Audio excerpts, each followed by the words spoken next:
Thomas and Percy are good friends, but sometimes Percy teases Thomas about being frightened, and he doesn't like that at all. One evening, he was dozing happily, but Percy wanted to talk. "Wake up, Thomas. Are you dreaming about the time you thought I was a ghost?" "Certainly not. Anyway, I was only pretending to be scared. I knew it was you, really." Percy went on teasing him. "I hope the guard leaves the light on for you tonight." "Why?" asked Thomas. "I quite like the dark." "Oh, really?" exclaimed Percy. "I am surprised. I always thought you were afraid of the dark. I wonder why." Thomas decided to say nothing and went to sleep instead. Next day, Sir Topham Hatt came to see him. "I would like you to go to the harbor tonight. You have to collect something rather unusual." "What sort of something?" asked Thomas. "Wait and see," replied Sir Topham Hatt. Meanwhile, Percy was moving freight cars into a siding. Henry arrived with his goods train. The signalman changed the switches, and Percy waited on the siding until Henry had steamed by. Then there was trouble. "The switches are jammed," called the signalman. "I can't switch them back for Percy. The workmen will have to mend them in the morning. It's too late now." Said Percy's driver. "I'm sorry, Percy, but you'll have to stay here for the night." "Where are you going?" asked Percy. "Home for tea," replied the fireman. Percy was speechless. He watched as the other engines went home to the shed. Nighttime came, and Percy began to feel very lonely. "Oh, dear," he murmured. "It's very dark." Oh, what's that?" It was only an owl, but Percy didn't realize this. "Oh, I wish Thomas were here too," he sighed.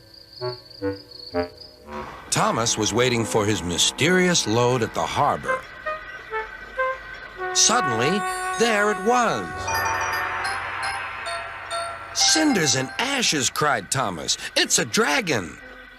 "Don't worry," laughed his driver. "This dragon is made of paper. It's for the carnival tomorrow." Workmen lifted the dragon onto Thomas's low loader and put lights all round it for protection. Then Thomas set off into the misty night.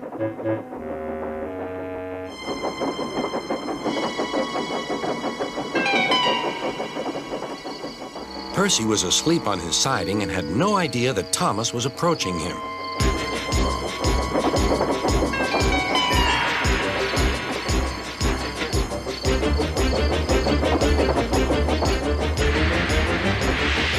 Percy woke up with a start. "Help!" cried Percy. "I'm not going to open my eyes until my driver comes." Next morning, the switches were mended and Percy puffed back to the junction. Gordon was just about to leave with the express. "You'll never guess what I saw last night." Gordon was in no mood for puzzles. "I'm a busy engine. I don't have time for your games." "I've seen a huge dragon. It was covered in lights." Gordon snorted. "You've been in the sun too long. Your dome has cracked." When the other engines heard the news, they laughed too.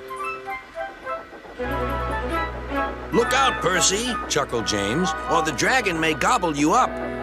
"No one believes me," huffed Percy. Maybe I did imagine the dragon after all.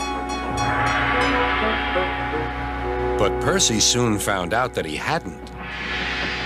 "Help! Save me!" cried Percy. "It's all right," whistled Thomas, and he explained about the carnival. "By the way, how was your night out?" Percy decided to tell Thomas the truth.